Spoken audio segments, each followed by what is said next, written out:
It could start with an accident. Someone hits your car on the way to work. At the hospital, you get a prescription for the pain. You take the painkillers for a few weeks, like the doctor orders. But when your prescription runs out, the pain is still there. So you get a refill, a higher dose this time.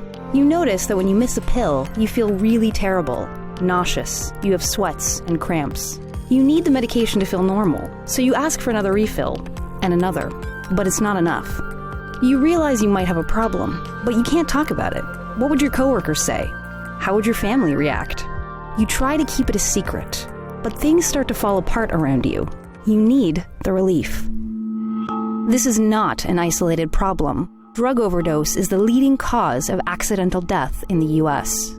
A class of drugs called opioids is driving this epidemic. This includes prescription painkillers and also heroin. 4 out of every 5 new heroin users started out misusing painkillers. In 2014, 1.9 million people were addicted to painkillers, and another 500,000 were addicted to heroin. From 1999 to 2014, opioids and heroin killed 250,000 Americans. 78 Americans die of opioid overdoses every day. So how did this problem get so massive?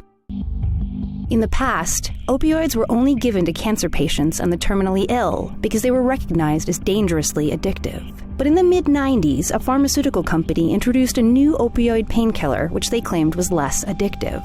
The prescription of opioid painkillers soon exploded and addiction rates skyrocketed. In 2012 alone, 259 million painkiller prescriptions were written. Suddenly, a massive group of people were being exposed to highly addictive drugs they otherwise would not have sought out. And while sales for the drugs soared, there was little training for doctors on how to recognize addiction or minimize withdrawal. There have been a lot of lawsuits against some of the companies that manufacture these drugs. In 2007, a federal investigation found the maker of the popular painkiller OxyContin downplayed its risk of addiction. The company was ordered to pay $635 million, but the drug is still on the market. So how do you stop an epidemic when addictive drugs are being marketed as the key to less pain?